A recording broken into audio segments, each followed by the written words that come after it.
Bonjour à toutes et à tous et bienvenue, vous écoutez Génération XX et je suis Siam Gibril, sa fondatrice.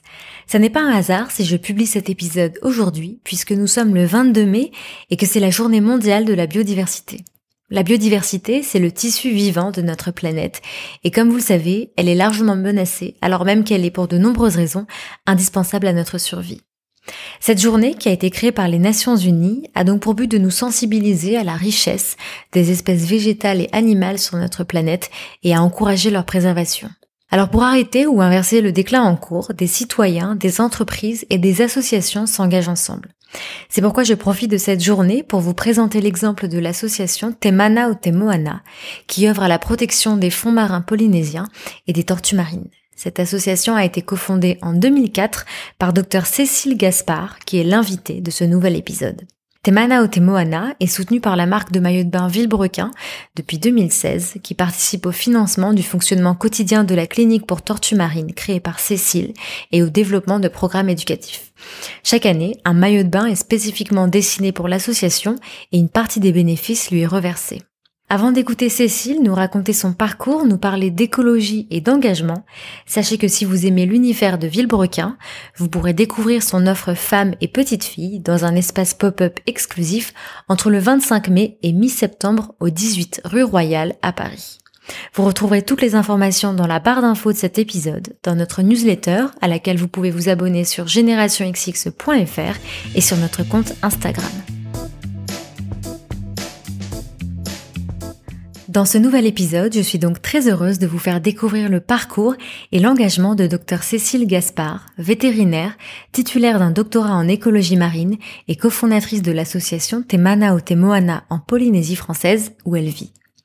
Dans cet épisode, Cécile nous raconte comment elle a pris un chemin différent de ses confrères et consoeurs vétérinaires dès la fin de leurs études, des opportunités qu'elle a saisies pour découvrir le monde, de son installation en Polynésie française et du rapport particulier qu'on y entretient avec la nature et le temps. Cécile nous explique comment elle en est venue à reprendre ses études et à créer l'association Te Mana o Te Moana. Elle nous rappelle que chaque action compte dans la préservation de la planète et elle partage les initiatives positives qui l'inspirent. Je vous souhaite une très bonne écoute et je vous donne rendez-vous sur le compte Instagram de Génération XX et dans notre newsletter pour retrouver toutes les références citées par Cécile dans cet épisode. Bonjour Cécile. Bonjour. Merci beaucoup de prendre le temps lors de ton passage à Paris pour ce podcast. Mais c'est un grand plaisir pour moi. Tu es arrivée quand ? Alors je suis arrivée il y a 2 jours, j'ai encore un petit peu le décalage horaire parce qu'on a 11 heures de décalage, mais c'est toujours un plaisir d'être ici et de partager un petit peu l'expérience particulière que l'on a en Polynésie française. Et tu restes combien de temps ? Là, je vais rester 2 semaines quand même, parce que je participe après à des colloques scientifiques la semaine prochaine. D'accord. Pour partager un petit peu nos résultats. Ouais. Et voilà, et c'est important pour nous de pas faire des allers-retours juste comme ça sur quelques jours, parce qu'il est évident que le trajet en avion n'est pas complètement dénué de conséquences, etc. Donc on vient moins souvent possible, mais avec une plus grande efficacité quand on peut. D'accord. Je crois que ça fait 25 ans que tu vis en Polynésie française, c'est ça ? Oui, tout à fait. Alors en fait, je me suis installée en Polynésie française en 93, donc ça fait un peu plus de 25 ans maintenant. Mm-hmm. Et bien sûr, quand je suis arrivée là-bas, je n'avais absolument aucune idée de la durée de présence dans ce lieu complètement isolé et à l'opposé de la France ici.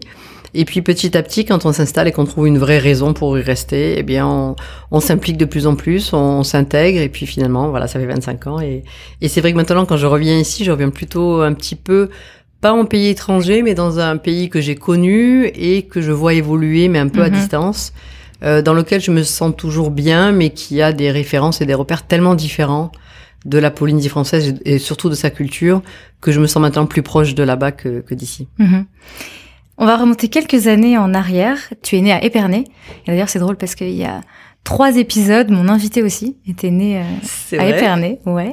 Et donc ensuite, tu as étudié dans la région de Bordeaux et tu as donc fait des études de vétérinaire. Et je voulais savoir si c'était une vocation ou comment ça t'était venu, parce que j'ai vu aussi qu'assez rapidement, tu t'es spécialisée dans la vie marine. Et donc d'où ça te venait ?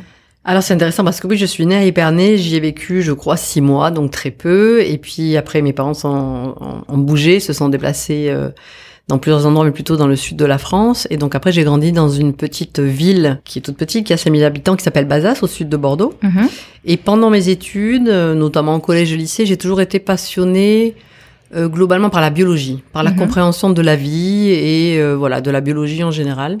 Bon, c'était quand même il y a quelques années, donc à l'époque, on parlait pas autant de tout ce qui est écosystème, développement, de la biodiversité, etc. Mais comprendre tout ça, et puis bien sûr, quand on arrive en, tu sais, seconde, première terminale, on te demande de faire des choix. Et mon choix initial, c'était plutôt porté vers la médecine, parce que j'avais envie de comprendre et d'agir. Et bon, forcément, comme un médecin, forcément, et de faire des diagnostics et d'essayer d'aider et de réparer. Et je dirais qu'à l'époque, c'est un petit peu comme ça que j'étais influencée. Il y a deux choses qui m'ont fait changer de voie. Je dirais que la première, c'est que j'étais passionnée par les chevaux, par l'équitation. C'était vraiment ma passion initiale. J'y passais tout mon temps quand j'étais petite. Ce lien avec les chevaux, ça a vraiment développé chez moi un aspect vraiment différent de ma personnalité. Mais c'était une passion, et donc je voulais pas forcément faire un métier, donc je gardais ça comme ça. Et puis la deuxième chose qui m'a vraiment influencée et qui est peut-être un petit peu simple et basique, mais c'était que à cette période-là, quand on voulait être vétérinaire, c'était plus compliqué d'y arriver que les études de médecine. Et donc j'ai été conseillée en me disant, tu sais, tu travailles bien à l'école. Si tu arrives, fais vétérinaire, ça sera plus prestigieux que d'être médecin. C'est un peu bête, drôle, mais c'est vrai. Ouais. Et donc, je me suis dit, mais pourquoi pas? Et donc, je me suis lancée dans ce qu'on appelait à l'époque la prépa vétérinaire, que j'ai faite donc à Bordeaux. Et puis voilà, et finalement, j'ai eu le concours. Et donc, je me suis lancée dans la médecine vétérinaire. Et ce qui a tout à fait correspondu à mes attentes au final, parce que c'est vrai que ce contact vraiment direct avec la nature, sachant que le métier de vétérinaire ouvre énormément de portes. Je dirais pas plus que médecine, mais beaucoup plus quand même dans la compréhension du vivant et notamment des espèces animales.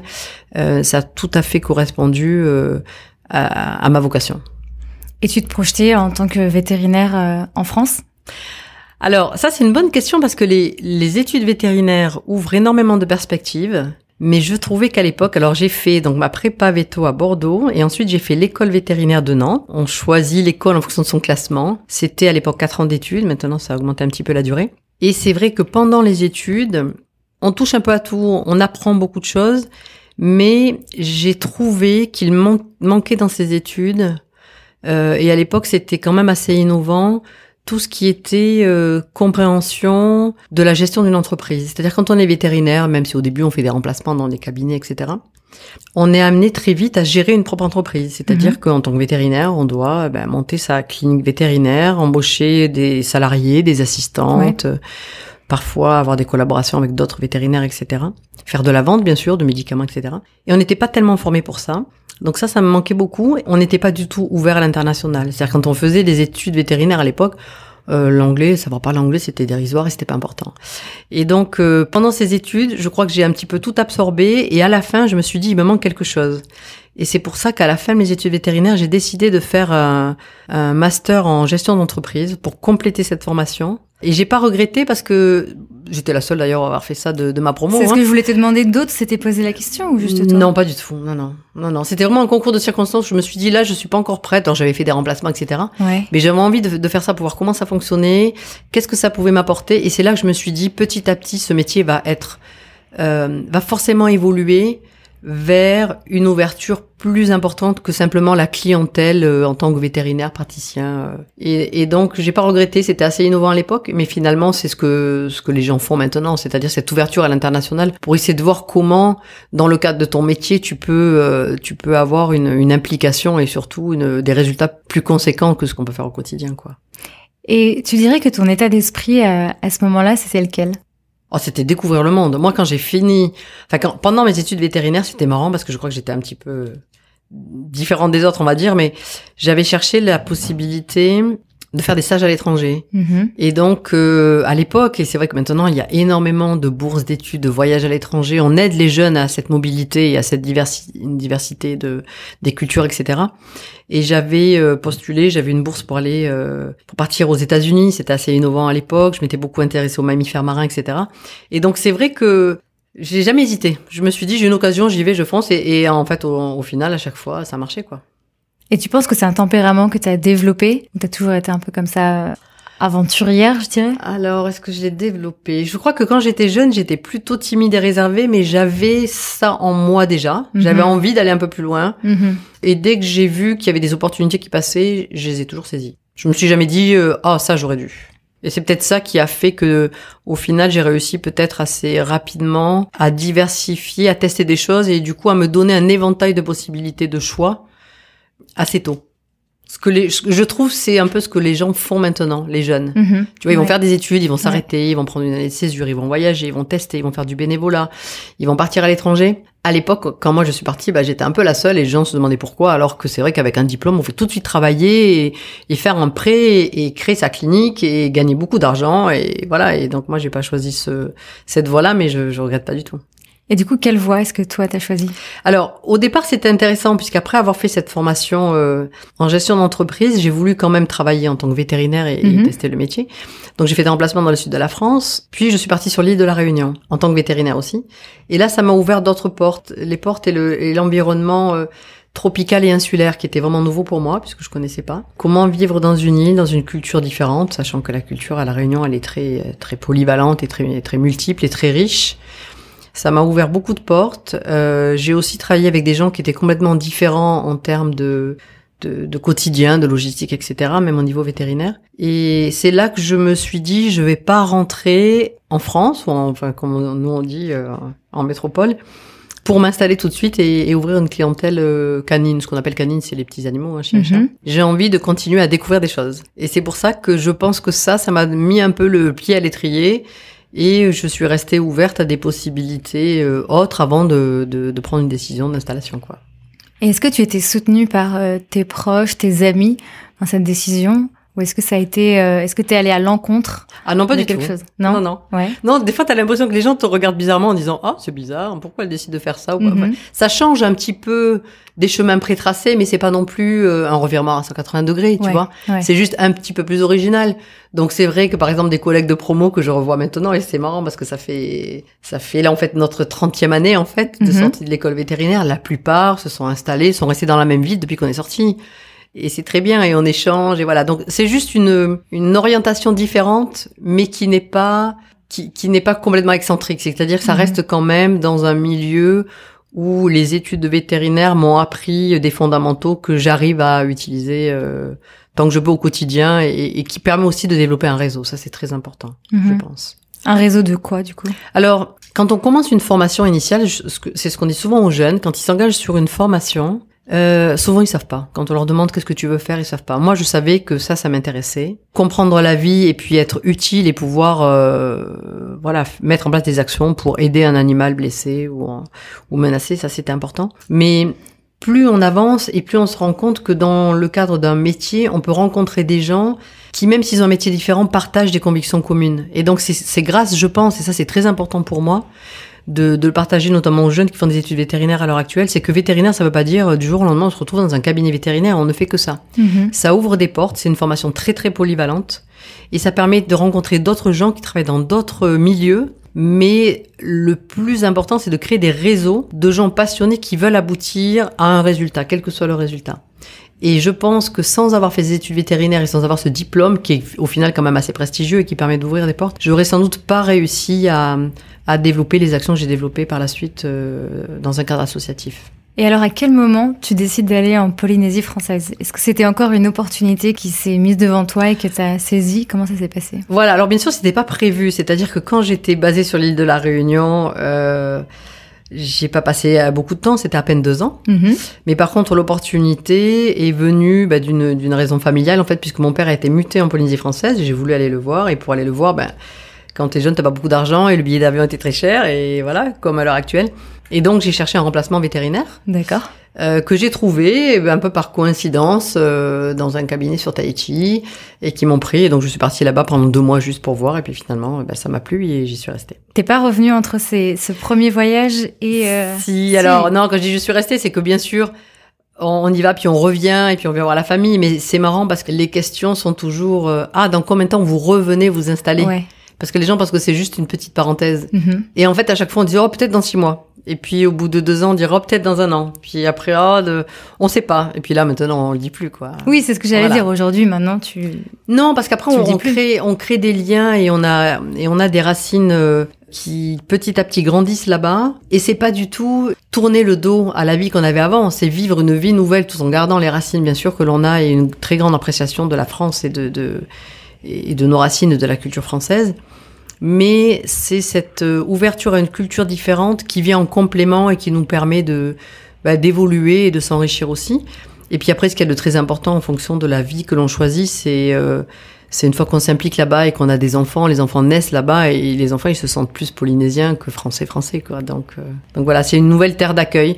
La Polynésie, c'est un pays qui est magnifique, qui est bien sûr encore très beau et très préservé. Mais je dirais le plus important, c'est la culture et l'accueil. La culture polynésienne, la philosophie des gens qui vivent là-bas est tellement différente de la nôtre parce qu'ils vivent vraiment au quotidien. En quoi, oui, j'allais te demander en quoi elle est différente. Je dirais ce qui est le plus flagrant et que les gens ne perçoivent pas tout de suite quand ils viennent en tant que touristes, je me dirais un petit peu classiques, ils viennent dans les hôtels sans forcément beaucoup s'imprégner dans la culture polynésienne, c'est que la nature là-bas, il n'y a pas de différence entre la nature et l'humain. À tel point que le mot nature n'existe même pas en langue tahitienne, puisque bien sûr la langue tahitienne est encore très très présente et très utilisée. Et donc c'est un tout, c'est-à-dire quand on est là-bas, on est imprégné dans cette nature environnante et on vit plus au jour le jour, c'est-à-dire qu'on va pas avoir des grands projets sur 10-15 ans. On va essayer de faire au mieux chaque jour. En gros, le matin, on se réveille et on essaie de savoir quelle va être la pierre qu'on va apporter aujourd'hui pour la construction à la fois de notre vie, mais bien sûr de l'environnement et de la communauté dans laquelle on vit. Et donc, il n'y a pas de... la vie est plus simple. Tout est beaucoup plus simple et tout est beaucoup plus naturel. Il n'y a pas d'artifice, il n'y a pas de code vestimentaire, il n'y a pas... Quelque chose qui est très important que les gens connaissent, c'est que on se voit pas là-bas, tout le monde se tutoie, mais tout le monde, absolument tout le monde. Et donc, c'est vrai que quand on revient ici, qu'on doit vous voyez les gens, alors on peut pas, le premier jour, on n'y arrive pas, après on se force un peu. C'est souvent très mal perçu, hein. Moi, quand je reviens ici, que je tutoie pour la première fois des gens que je n'ai jamais vus, qui ont une certaine position sociale, c'est mal perçu et bon, c'est pas grave, maintenant on utilise l'excuse qu'on est polynésien, voilà. Mais c'est vrai que ça permet de faire tomber des barrières et ça, c'est important aussi. Et tu penses que cette différence culturelle, elle vient d'où? La différence culturelle, elle est très importante parce que vraiment, les Polynésiens, enfin, à Tahiti, c'est vraiment le peuple polynésien. Donc, c'est vraiment les gens qui vivent dans le Pacifique Sud, qui ont ces racines culturelles, qui ont ce partage et cette connaissance de la nature, qui est indispensable pour eux, puisqu'ils vivent au quotidien avec elle. C'est les océans, les lagons qui leur apportent leur nourriture, etc. Et on est dans un monde qui est assez intéressant parce qu'on parle beaucoup de développement durable, de protection des ressources, de comment mieux vivre sur cette planète en arrêtant de la polluer, de la dégrader au fur et à mesure. Ça, c'est quelque chose qui a toujours été présent chez les Polynésiens. Et je dirais, ce qui est vraiment important maintenant, c'est que tout ce qu'ils faisaient avant est en train d'être revalorisé.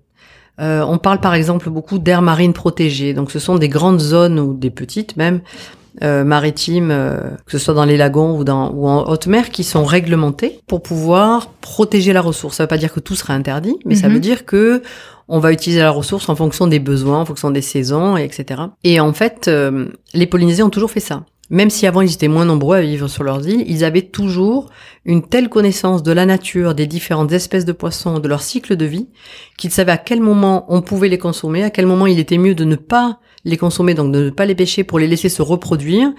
Et ils faisaient, comme on dit un petit peu ici, des mises en jachère du lagon. C'est-à-dire qu'il y avait des zones utilisées, d'autres non. Et tout était respecté. C'était un mode de vie, je dirais écologique, bien avant qu'on définisse ce terme-là. Et on a beaucoup à apprendre d'eux. Et donc on est arrivé avec nos nouvelles manières de protéger l'environnement.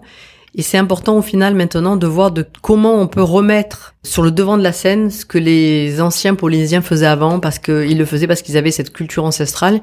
Alors la transmission de la culture n'était pas écrite, c'était vraiment oral, mais tout ça c'est en train de revenir et l'important pour nous c'est que ça puisse servir après partout. Alors là je parle de Tahiti, mais bien sûr dans les autres pays du Pacifique Sud, cette culture et cette protection de la nature a toujours été aussi prépondérante. Donc on a tellement à apprendre d'eux que c'est vraiment important d'être très humble et d'écouter et d'apprendre. Et pas d'arriver au contraire avec ces nouvelles technologies et tout ce qui est un petit peu réglementaire international qui s'applique pas beaucoup là-bas. Est-ce que toi, quand t'es arrivé, justement, ton rapport à la nature, il a changé? Et est-ce que t'as dû évoluer aussi, peut-être sur certaines choses dans cette nouvelle culture? En fait, quand t'arrives là-bas, alors c'est vrai que c'était il y a 25 ans, ça a peut-être un petit peu changé, ça dépend. Alors la Polynésie, déjà, c'est grand comme l'Europe, en superficie. On a 118 îles, il y a beaucoup d'îles qui ne sont pas habitées, bien sûr. Quand tu arrives sur une île, en fonction de ton état d'esprit, tu vas être obligé de passer un certain temps d'adaptation, c'est-à-dire que tu vas regarder autour de toi. Et moi, ce qui m'avait vraiment fasciné, je dirais, au début, c'était de voir que beaucoup de gens passaient du temps et des moments très longs à observer. Les gens, ils sont assis au bord du lagon et ils vont passer des heures à regarder l'horizon. Ouais. Et c'est assez impressionnant. Et quand tu vis là-bas, t'arrives avec ta mentalité de métropolitain super speed, où tu te lèves le matin et t'as toute ta liste de choses à faire et tu n'as jamais le temps. Et en fait, tu apprends là-bas. Alors il y a deux manières. Hein. Il y a des gens qui arrivent là-bas qui n'arrivent pas à s'adapter et en final, c'est mieux qu'ils ne restent pas parce que tu peux pas faire changer les gens. C'est à toi de t'adapter au pays dans lequel tu vas t'installer. Soit tu t'y mets petit à petit à faire comme eux, mais c'est progressif. C'est-à-dire, tu peux pas du jour au lendemain te dire, ah, c'est pas grave. Donc, pour des détails, mais t'as un document administratif, par exemple, à récupérer ou à mettre en place. Ça peut prendre vraiment très, très longtemps. Et donc, tu peux être soit frustré, soit te dire, ben, c'est comme ça ici, on va vivre différemment. Mais la place de la nature est très, très importante. L'écoute, les odeurs, les sons, les nuits, c'est-à-dire les étoiles, les cycles lunaires, tout est important, que ce soit pour l'agriculture, pour la pêche. À tout moment, on sait quel est le stade de la lune. Ici, quand tu demandes aux gens dans les grandes villes, ils savent même pas, ils ont aucune idée. Et on lève même plus la tête la nuit pour regarder le ciel parce qu'il y a tellement de pollution lumineuse qu'on le voit plus. Donc tout ça, je trouve, c'est important parce que ça remet l'homme dans cette position où on est sur cette planète et que c'est elle qui d'abord règle notre quotidien et notre manière de vivre, mais que si on ne l'observe pas assez, on a forcément un décalage dans nos actions. Et là-bas, on observe d'abord, et puis après on prend du temps et on agit éventuellement si on sent que c'est important d'agir. Alors agir plutôt pour protéger, mais agir aussi pour pouvoir y vivre en harmonie. Hein. C'est pas que la protection en disant on ne touche à rien. Non, il faut que l'homme puisse quand même y vivre. En ce moment, en Polynésie, on est à peu près 270 000 habitants, c'est pas énorme. La population a augmenté, mais c'est vrai que se posent des questions de durabilité, de ressources alimentaires, etc., qui sont quand même très importantes. En 2004, tu commences des études à l'Université de la Polynésie française pour devenir docteur en écologie marine. C'est ça. Je me demandais si dans tes études de vétérinaire, l'écologie, c'était déjà un terme qu'on employait. Est-ce que ça avait autant d'importance, même toi, dans ta vie? Et pourquoi tu as choisi de reprendre tes études à ce moment-là sur ce domaine particulier? Alors très clairement, moi, quand j'ai fait mes études vétérinaires, c'est un mot qu'on n'utilisait absolument pas. D'accord. Les études étaient très orientées, et je pense que ça a changé, et ça a changé depuis, puisqu'il y a beaucoup de modules nouveaux et de spécialisation, mais à bien comprendre les différentes espèces animales, les pathologies et comment les soigner. Donc voilà, c'est intéressant. L'environnement a changé. Cette notion d'écologie, de durable et de préservation des espèces n'est pas nouvelle, mais elle devient tellement importante que bien sûr, on en parle beaucoup. Et pourquoi j'ai voulu faire ça? Je pense que c'est venu d'un besoin. Et le besoin était que la Polynésie française s'est toujours tournée vers le tourisme. Il y a toujours eu un tourisme qui se développe petit à petit. On n'a jamais cherché à avoir du tourisme de masse, mais dans tous les cas, ce que je trouvais intéressant, c'était d'assister au développement d'une nouvelle activité touristique qui était très opportuniste. Quand je dis opportuniste, c'était de se dire que dans nos lagons, qui sont magnifiques, qui sont quand même très beaux, très préservés, avec beaucoup d'espèces de coraux et de poissons, une nouvelle activité touristique avait vu le jour et qui consistait en une présentation des raies, donc des raies pastenaques qui sont assez emblématiques de nos lagons. Mais pour les présenter, les opérateurs touristiques les nourrissaient. Donc apporter du poisson pour les faire se regrouper dans une zone et pour pouvoir les présenter aux touristes de passage. Et rien n'avait été étudié sur ces animaux. On connaissait à peine l'espèce scientifique. On ne connaissait pas leur durée de vie, leur méthode leur moyen de reproduction, leur alimentation, etc. Et donc, je me suis rapprochée d'un centre de recherche qui s'appelle le CRIOB, qui est en lien avec le CNRS à Mooréa. Et on a développé un sujet qui était d'essayer de comprendre l'impact de cette activité touristique impliquant du nourrissage sur l'écologie et l'équilibre de ces raies. Alors, pourquoi je l'ai fait? Je l'ai fait par curiosité, je l'ai fait parce que j'avais envie de reprendre des études. Je l'ai fait surtout pour me reconnecter à ce monde de scientifique, parce que ça me manquait un petit peu. Et puis au final, ce qui est important, c'est de se poser des questions et de se dire si quelqu'un n'a pas la réponse, comment je peux faire pour essayer de cumuler des éléments de réponse pour qu'elle puisse servir. Et donc, tu vois, tu me parles de 2004, c'est vrai, je l'ai soutenu en 2008. Donc ça va faire plus de 10 ans, ça fait plus de 10 ans. Et depuis, ça n'a pas beaucoup évolué. C'est-à-dire qu'on en est toujours à se dire, l'activité existe toujours. On avait développé des règles de bonne conduite, c'est-à-dire, ok, on continue, mais de quelle manière, quel type de nourriture on donne, la quantité, la qualité de nourriture. Est-ce que les gens qui sont de passage peuvent toucher ou pas toucher les animaux? Est-ce que c'est bien de toucher un animal sauvage, etc. Et finalement, au bout de 10 ans, les mentalités ont changé, c'est-à-dire que les visiteurs, les touristes internationaux sont de plus en plus sensibles à cette approche que l'on peut avoir de la nature, de la faune sauvage, mais on n'a pas forcément tous les éléments de réponse. Donc c'est en train d'évoluer, mais ça prend beaucoup de temps. Et c'est là où je trouve qu'il faut de plus en plus cette interface entre des scientifiques et des gestionnaires pour voir qu'est-ce qui est possible et de quelle manière, nous les humains, quand on veut mieux comprendre la nature, on peut s'y impliquer et s'immerger dans cette nature, mais de quelle manière?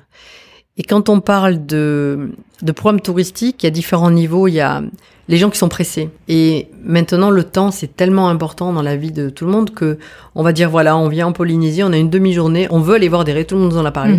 Donc, on va prendre un bateau, on va aller le plus vite possible sur une zone, on va arriver là-bas, il faut qu'elles y soient, il faut qu'on les voit, il faut même qu'on les touche, et puis après, on va repartir. Et ça, c'est en train de changer. C'est-à-dire que les gens qui font ce genre d'activité, petit à petit se disent, mais finalement, est-ce que c'est naturel ce qu'on a fait? Est-ce que c'est bien? Est-ce que ça aurait pas été mieux de prendre un bateau? Alors, on parle de bateau, maintenant, il y a d'autres technologies, mais on pourrait aussi utiliser des moyens durables, ou y aller à la rame, ou y aller à la nage, ou utiliser des bateaux solaires, par exemple, etc. Donc, un moyen peut-être un peu moins polluant.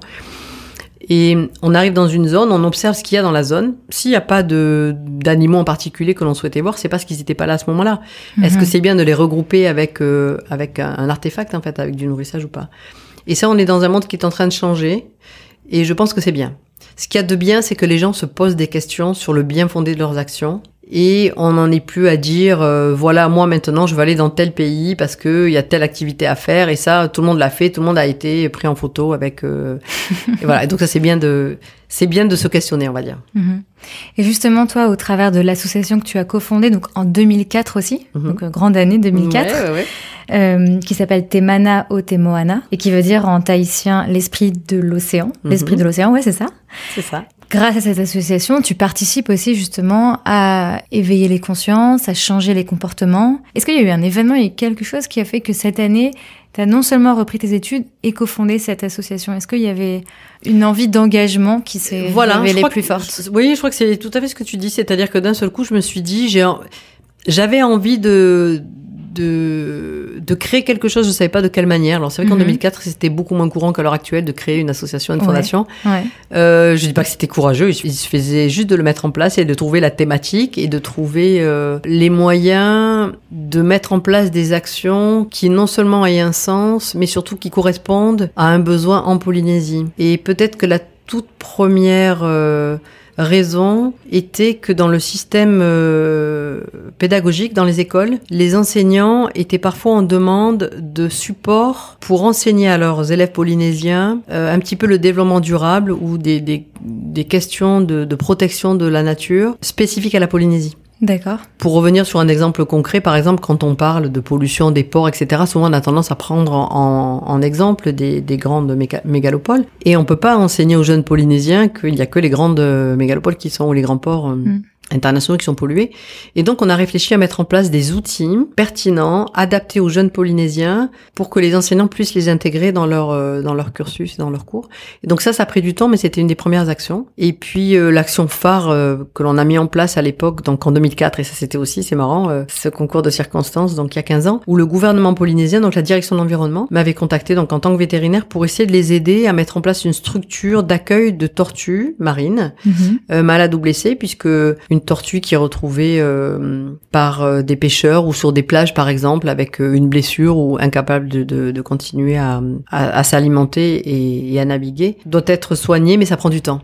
Et en fait, on peut pas juste l'amener dans un cabinet vétérinaire classique, faire un diagnostic et la relâcher aussitôt. Donc, il faut une structure d'accueil où elle puisse rester pendant plusieurs semaines, voire plusieurs mois dans une autre qualité pour récupérer, avoir cette phase de réhabilitation avant d'être relâchée. Et donc, c'est là où tout a pris son sens puisque j'ai demandé un partenariat avec un hôtel, donc qui était à Moorea, dont le propriétaire était tout à fait enchanté de l'idée et il voulait lui-même s'engager. Et donc, on a cofondé cette association ensemble avec Monsieur Bellé. Et l'idée, c'était de trouver une zone dans cet hôtel propice pour que les tortues puissent passer ce temps de réhabilitation et être relâchées après. Donc ça a été couplé à la création de l'association Te Mana o Te Moana. Puis bien sûr, après, les programmes pédagogiques ont suivi. Et c'est important pour nous de partager toutes les actions que l'on fait avec les jeunes Polynésiens, avec les écoles. Tu as dit tout à l'heure, c'était pas courageux de monter une association, il fallait juste le faire. Ça prend quand même un peu de temps, de persuasion. C'était quoi un peu les étapes, toi personnellement, pour monter cette asso? Alors la première étape, je dirais, c'est trouver un nom. Parce que j'avais trouvé, je savais en moi-même ce que je voulais faire. C'est-à-dire que je voulais que ça soit efficace. Je voulais vraiment qu'il y ait une interaction et répondre à cette demande par rapport aux enseignants et aux gens qui se posent des questions sur l'environnement en Polynésie et qui n'avaient pas tous ces outils à l'époque. Et puis, être impliqué dans le tissu social polynésien. Et donc, pour ça, le plus important pour moi était de trouver un nom polynésien. Ça n'a pas été tout simple. Donc, ce nom, ça a été proposé par un collègue, puisqu'on voulait qu'il y ait l'océan, et donc il nous a proposé Te Mana o Te Moana. Donc, c'est un nom un petit peu long, qui est pas très compliqué à prononcer quand même, mais qui maintenant, à l'heure actuelle, a une signification, je veux dire, encore plus forte, puisque on parle beaucoup du mana. Le mana, c'est la force, la puissance, l'esprit, c'est vraiment très, très fort. Et Moana devient un mot presque courant, même ici en France, puisque c'est l'océan, et ça a été utilisé dans pas mal de supports médiatiques et de films. Donc c'est assez connu. Donc ça, c'est important. Et puis après, deuxième étape, quand on crée une association, c'est définir ses objectifs et ses buts. Et donc dans les objectifs, très clairement pour moi, ils ont été triples et ils ont été l'éducation en numéro 1, la recherche, donc contribuer à des programmes de recherche, puisqu'en même temps je faisais mon doctorat et je contribuais avec le CRIOB à des programmes de recherche.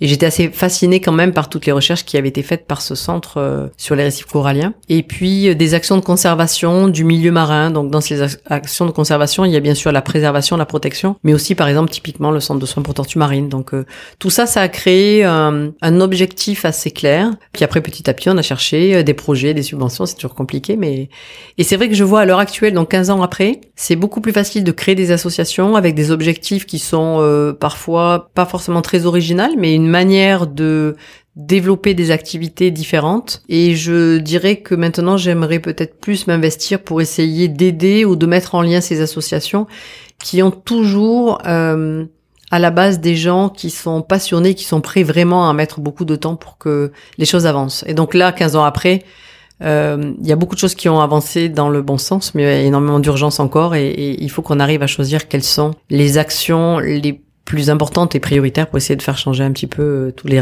dérèglements que l'on voit à l'heure actuelle, dont on parlait pas il y a 15 ans. Pas autant. Tu en parlais tout à l'heure, donc en Polynésie, il y a un rapport spécifique au temps. Et j'aimerais savoir quel est ton rapport au temps de deux façons. La première, comment est-ce que, de manière très pratique, tu t'organisais pour donner du temps à cette association en parallèle de tes études, en parallèle de ta vie de famille. Et la deuxième question par rapport au temps, c'est quand on s'attaque, entre guillemets, à une tâche aussi large que la protection des océans, comment on arrive à se dire que chaque action est peut-être un grain de sable, mais participe à quelque chose de plus grand, ou que chaque action peut prendre du temps. Tu le disais pour une tortue, par exemple, il faut la garder peut-être plusieurs mois avant qu'elle retourne dans l'eau. Et donc, comment t'as ce rapport à l'action et le fruit de cette action dans le temps? Alors, comment gérer son temps? Ça, c'est une question qui est importante. Je pense qu'on peut pas... Alors, moi, je suis pas née en Polynésie et j'ai pas cette culture polynésienne, même si j'essaie de la comprendre. Mais... on regarde pas le temps investi. Je pense que le plus important, c'est de voir les résultats et l'efficacité des actions qui sont mises en place. Ça, c'est important. La deuxième chose, c'est que c'est vrai qu'il y a 15 ans, ce qui m'a beaucoup aidé, c'est la rencontre avec des personnes qui avaient un peu la même philosophie, la même mentalité, qui avaient déjà cette envie et ce besoin de créer des actions de protection des océans. Alors, pas forcément en Polynésie.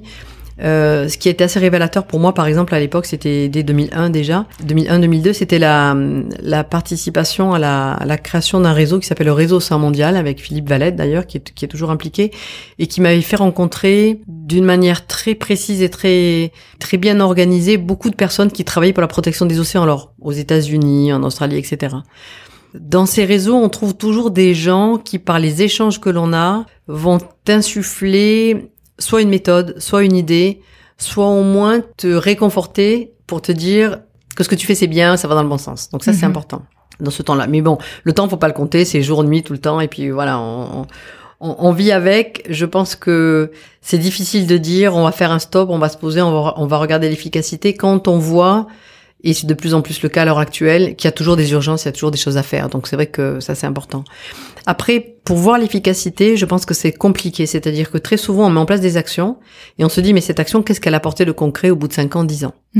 Et Il y a un temps long déjà, 5 ans, 10 ans. C'est ça. C'est un temps long. Alors, là, quand on fait le bilan, puisque nous sommes en train de faire les bilans de notre association qui arrive à sa 15e année, il y a 3 niveaux, mais le niveau le plus important, c'est le niveau des actions avec les enfants des écoles. Les écoliers qu'on a reçus, par exemple, en 2004, dès la première année, il y a 15 ans, s'ils avaient 10 ans à l'époque, ils en ont 25. Ça devient des jeunes. Ces jeunes-là, ils entreprennent des études, alors pas forcément en biologie marine et en préservation de la planète, mais souvent, quand on les revoit, ils se souviennent de leur passage, ils se souviennent des programmes pédagogiques qui ont été développés par notre équipe et notamment par Vi, notre directrice. Et ça, c'est important pour eux parce qu'à un moment, ils ont été sensibilisés. Qu'ils aient choisi ou pas une voie, c'est quelque chose qui les a marqués. Donc ça, c'est important. Et puis après, il y a les actions de conservation. Alors au niveau des tortues marines, par exemple, au niveau du centre de soins, on a pu soigner plus de 240 tortues qu'on a relâchées. Je dis toujours, c'est anecdotique. Oui, c'est pas ça qui va sauver la planète. Ces animaux-là, s'ils n'avaient pas été observés, vus par des gens qui nous les ont apportés pour qu'on les soigne et qu'on les relâche, elles seraient mortes. Ok. C'est vrai que c'est important comme action. Je dirais que le plus important, c'est d'avoir sensibilisé les gens qui savaient qu'on existait pour pouvoir nous appeler et nous les apporter. Et puis, que les gens comprennent que ces animaux, s'ils sont menacés par des actions de l'homme qui sont immédiates et qui sont visibles, elles sont aussi largement impactées maintenant par toutes les modifications du climat et tous les dérèglements. Et donc, chaque petite action compte. Le slogan au départ, c'était ça, c'était tous ensemble, on y arrivera, parce que chaque petite action toute mise bout à bout, feront un grand geste. Mais tu vois, ça c'était il y a 15 ans, et maintenant on en est à se dire, au final, qu'est-ce qu'on a fait pour contribuer? Donc la sensibilisation des enfants, ça c'est une raison importante. Les actions de soins sur les tortues marines, c'en a une autre. Et puis je dirais après, c'est la communication de la passion auprès des gens qu'on rencontre. Et ça, c'est important parce que les gens vont se dire, et moi, qu'est-ce que je peux faire à mon niveau? Donc, c'est pas que la protection des espèces, c'est comment vivre au quotidien pour éviter d'impacter d'une manière négative notre environnement. C'est ça. En fait, il y a une mission qui est très large, mais en fait, des actions qui sont très concrètes et ciblées, dont tu peux voir, en fait, le résultat. Voilà, c'est ça, tout à fait. Et donc là, en ce moment, par exemple, on travaille beaucoup sur tout ce qui va être pollution plastique. Qu'est-ce qu'on peut faire? Et c'est vrai que c'est pas en organisant uniquement des ramassages de déchets au bord des routes et sur les plages qu'on va y arriver, parce que ces déchets, s'ils sont arrivés là, c'est qu'ils ont été achetés, ils ont été utilisés, ils ont été jetés à côté des poubelles, etc. L'idée, c'est de prendre conscience qu'on peut vivre différemment. Et pour revenir à la Polynésie, et c'est là où c'est important, ou c'est là où toutes les associations culturelles ont une place très très importante, c'est justement de revenir à comment on vivait avant. Avant, on vivait sans le plastique là-bas, et on vivait très bien.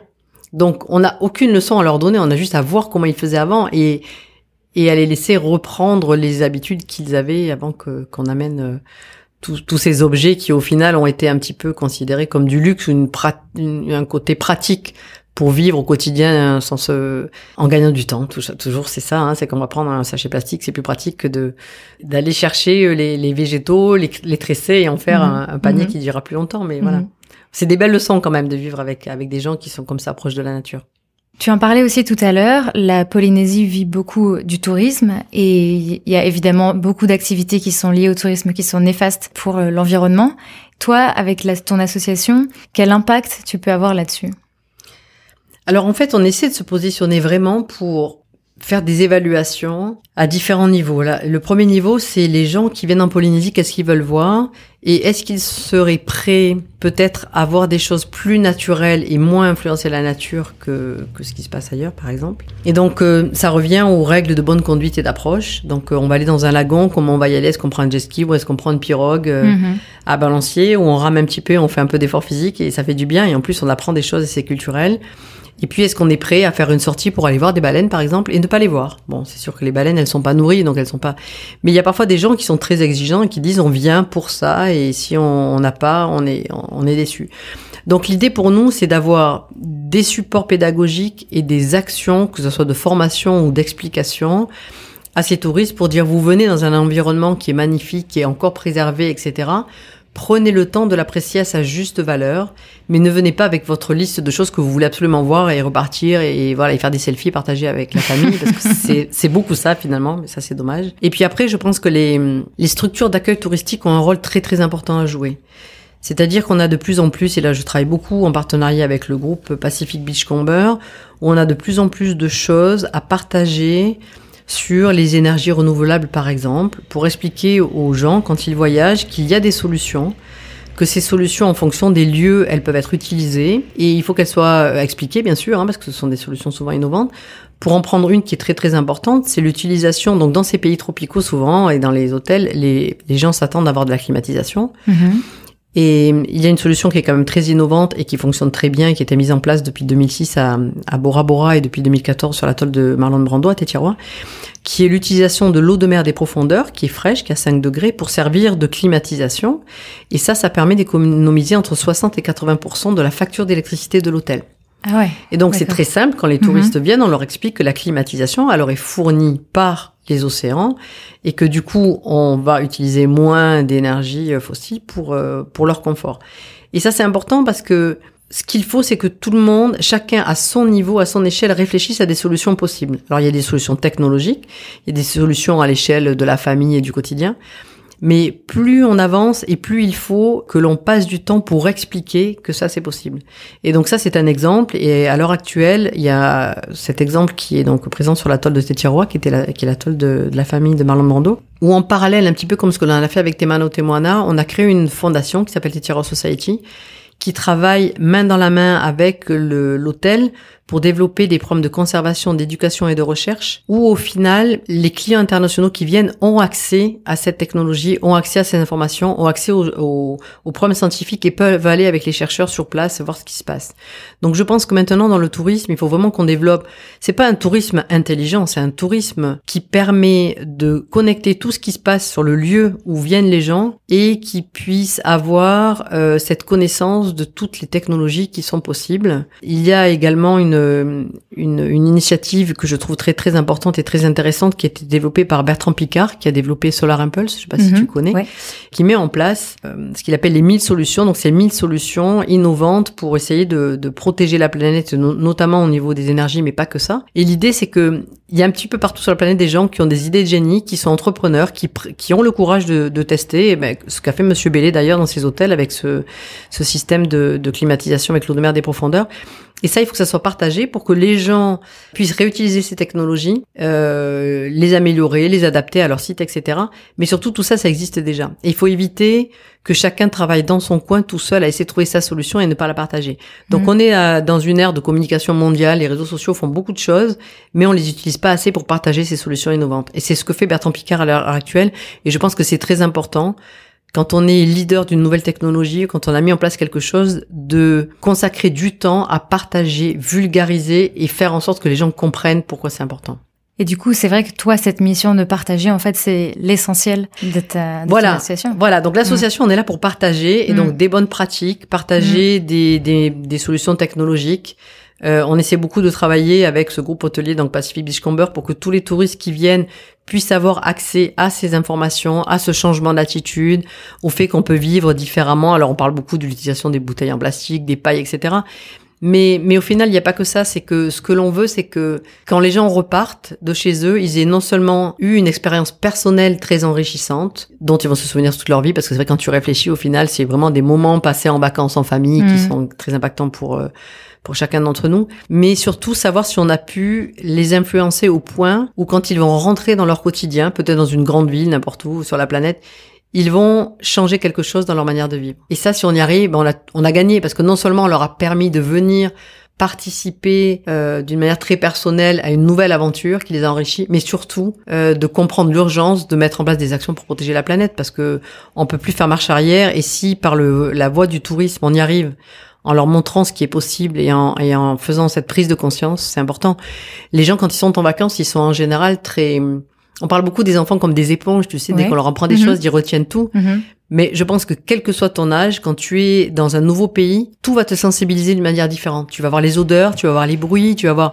Nous, on se retrouve avec des gens, des clients prestigieux, des gens qui ont sillonné la planète partout. On les retrouve sous cet atoll magique de Tetiaroa, en pleine nuit, avec des ciels étoilés. On leur présente les tortues, donc on a cette possibilité quand même de les faire venir avec nous la nuit et de suivre nos suivis de ponte des tortues. Et les gens, ils vont se souvenir de ce moment passé en pleine nature qu'ils n'avaient pas envisagé et qu'ils pensaient même pas être possible. C'est-à-dire que tu te retrouves avec un ciel étoilé et tu te dis, mais j'avais pas vu qu'il y avait autant d'étoiles et c'est quoi, tu vois. Et donc c'est plus une prise de conscience, parce que la configuration et l'état d'esprit du moment, elle est en adéquation avec une réflexion philosophique sur qu'est-ce qu'on fait là, à quel moment et pourquoi. Complètement. Voilà, c'est ça. Non, mais tous les sujets là dont on parle, c'est drôle parce que C'est ce que tu entends tous les citadins dire, quoi. On n'est plus connecté à la nature, on voit plus les étoiles, on n'est plus ceci, cela. Et donc, ça m'intéresse d'avoir ton point de vue là-dessus. Toi, quand tu reviens à Paris, qu'est-ce que tu te dis?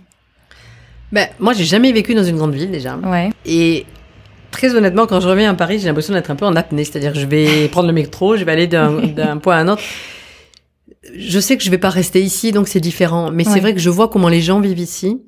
Et je comprends mieux l'impact qu'un voyage. Alors, je parle de la Polynésie parce que forcément, c'est le lieu que je connais, mais que l'impact d'un voyage dans un endroit qui est vraiment différent peut te perturber au point où tous tes sens sont en éveil et tout ce que tu vas pouvoir percevoir va rester ancré en toi. Maintenant, l'idée pour nous, c'est de voir de quelle manière ça peut les influencer sur du long terme. Et pas juste, ok, on a passé des bonnes vacances et puis on reprend notre routine.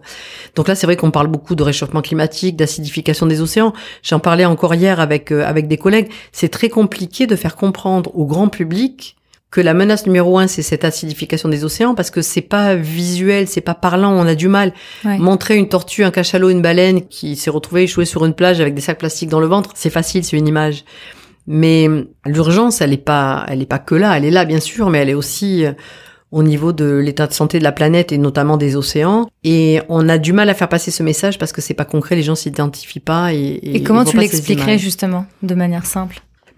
Forcément, ce qu'on est en train de voir globalement, c'est qu'on produit tous ces gaz à effet de serre et on a deux solutions. Soit on arrête d'en produire et ça c'est très compliqué d'arrêter du jour au lendemain, donc faut trouver des solutions alternatives. Mais surtout, faut permettre à la planète de continuer à développer. C'est un petit peu le parallèle que l'on fait avec la station spatiale internationale par exemple. La planète Terre, elle est finie, elle a sa dimension, elle a ses ressources propres. Et il faut qu'on soit capable d'y vivre, et si on a des impacts négatifs, savoir de quelle manière on peut les compenser. Et là, quand on parle par exemple de ces grands programmes de compensation carbone, c'est compliqué pour les gens de comprendre parce qu'ils vont prendre un avion, ils savent qu'ils vont avoir émis des gaz nocifs, mais comment compenser? Et en fait, c'est très important de faire comprendre aux gens que oui, il y a les forêts forcément, mais il y a aussi largement les océans.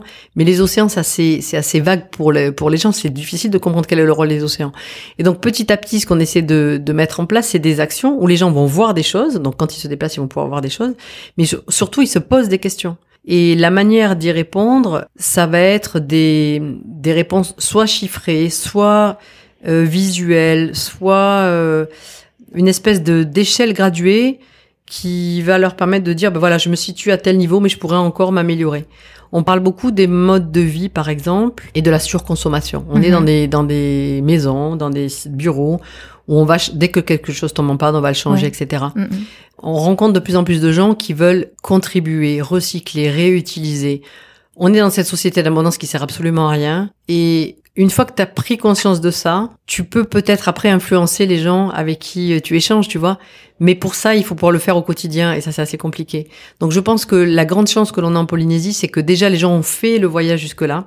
Ils sont déjà un peu prêts quand même à se laisser influencer et à laisser leur porte s'ouvrir à des nouvelles sensations. Et donc, c'est le moment où on peut leur faire passer ces messages. Et après, mais il faut y aller. C'est-à-dire que les gens, quand ils viennent, on propose de mettre un masque et d'aller avec nous faire des circuits dans les lagons, aller voir les coraux, comprendre que le corail, c'est un animal, etc. Tout ça, c'est des notions de base qui nous paraissent complètement naturelles. Mais pour des gens qui vivent dans des villes, on se rend compte qu'il faut leur montrer. Et une fois que tu l'as vu, tu l'as 1000 fois mieux compris que si tu l'avais regardé à la télé, par exemple.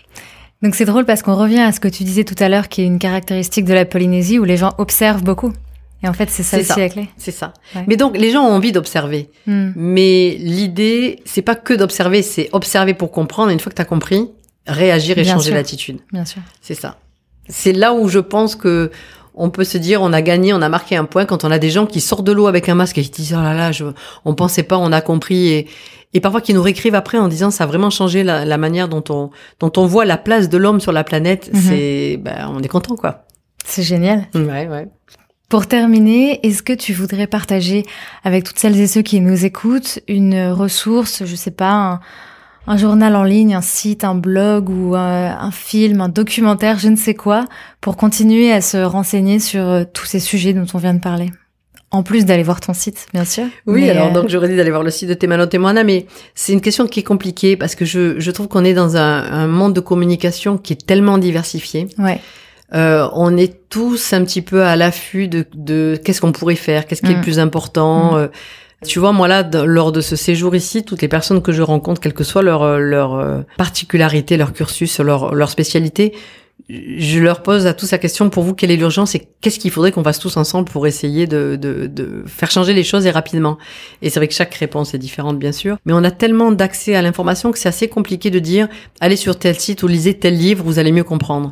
Je pense que le plus facile et le plus révélateur pour moi, c'est les questions des enfants. Et les questions des enfants, parfois, te font faire un pas en arrière en disant, c'est vrai qu'au final, il faudrait d'abord qu'on réponde à ces questions qui sont très simples, avant d'aller essayer de répondre à des questions qui sont devenues un petit peu à la mode, mais qu'on a un peu de mal à comprendre. Je vois ce que tu veux dire. Donc, tu vois, là, on parle de compensation carbone, on parle de toutes ces choses-là que les gens ont peut-être un peu de mal à percevoir. Mais tu vois, quand tu vois le regard d'un enfant qui te pose une question sur pourquoi c'est important de soigner la tortue et qu'est-ce que ça va changer si au final elle ne meurt pas, ça te remet dans une situation où tu te dis, voilà, là il y a une vraie question, tu réponds à la question, mais au final le gamin, quand il va grandir et dans 10 ans, il va se souvenir de quoi? De la réponse que tu lui as donnée ou du questionnement qui a suivi pour que lui se dise, finalement c'est encore plus important d'essayer par moi-même de continuer à chercher. Donc je pense que la réponse à ta question, c'est chacun d'entre nous va avoir ses sensibilités propres et aller trouver des solutions. Mais globalement, à l'échelle de la planète, l'idée, c'est de prendre du recul, de voir où on était il y a quelques années, où on va, et qu'est-ce qu'on peut faire chacun sans changer son lieu de vie ni son activité, mais à chaque geste, qu'est-ce qu'on peut faire, qu'est-ce qu'on aurait pu faire différemment pour avoir un impact un peu inférieur. Voilà, donc c'est vrai que c'est une question difficile. Je pense qu'à l'heure actuelle, dans tous les médias et dans tout ce qui est diffusé au niveau de la communication internationale, nous forcément on milite pour les océans, on essaie de faire comprendre l'importance des océans. Il y a quelque chose que je voudrais partager qui est peut-être assez révélateur. Alors c'est peut-être plus international que français. On travaille beaucoup avec une fondation qui s'appelle Mission Blue. Je ne sais pas si tu connais, de Sylvia Earle. C'est une personne qui correspond, qui a un petit peu l'aura du commandant Cousteau aux États-Unis. Et elle a créé ce qu'on appelle les HopSpots. HopSpots, donc c'est les spots d'espoir. Et ça, c'est bien aussi parce qu'on veut pas culpabiliser les gens. Ouais, l'idée, c'est pas de dire vous avez tout détruit et maintenant on va où? Comme ces images qu'on voit un petit peu partout, tu vois, de surfeurs qui vont surfer dans des vagues avec autant de plastique. Et je trouve intéressant son processus de HopSpot parce que ça met en place sur une carte des zones où il y a encore de l'espoir. Soit elles ont été dégradées, elles sont en phase de restauration, soit elles sont belles, mais elles sont préservées. Et là, à l'heure actuelle, on est en train de travailler sur l'atoll de Tetiaroa, justement, pour obtenir ce label de HopSpot. Et l'idée, c'est de dire, restons positifs, il y a encore des choses, il y a encore des belles choses, il y a encore des belles actions. Et ça permet quand même de continuer à agir sans avoir un peu trop le moral à zéro en se disant, bon, de toute façon, ça y est, c'est trop tard, la dégradation, elle est partie, on peut plus rien faire. Donc, je pense que ça, c'est important et c'est quelque chose que je recommanderais. Et je pense que Sylvia Earle, c'est cette personne qui a un charisme énorme et qui fait partager sa passion pour les océans et qui vaut vraiment le coup ça vaut vraiment le coup de la rencontrer et de voir pourquoi elle a mis ça en place. Elle a consacré toute sa carrière à ça. Et souvent, les gens vont poser des questions sur pourquoi on s'est impliqué pour les océans, par exemple. Et c'est vrai que c'est très emblématique, mais il y a tellement peu de choses qu'on connaît sur les océans par rapport à d'autres milieux que moi, j'incite beaucoup les jeunes à continuer à poursuivre des études et à s'impliquer dans cette meilleure connaissance des océans parce que c'est de là que viendra le futur de l'humanité. Merci beaucoup, Cécile. Merci beaucoup. À très vite. Merci. Un grand merci à Cécile d'avoir pris le temps de partager son expertise et son expérience lors de son passage à Paris. N'hésitez pas à aller voir de plus près le site de son association, Te Mana o Te Moana. Je vous ai mis le lien en barre d'infos. Et bien sûr, si vous avez la chance d'aller en Polynésie française, n'hésitez pas à la contacter. Merci également aux équipes de Villebrequin qui nous ont accueillis dans leur showroom pour l'enregistrement de cet épisode. Les informations sur leur prochain pop-up et sur la collection créée en soutien à l'association de Cécile sont en barre d'infos sur notre site internet generationxx.fr et sur notre compte Instagram. Merci aux équipes de DSC Influence d'avoir permis cette rencontre et merci à vous pour votre écoute. Si cet épisode vous a plu, n'hésitez pas à laisser 5 étoiles et un commentaire sur Apple Podcast. Merci, à mercredi prochain pour un nouvel épisode et d'ici là, prenez soin de vous.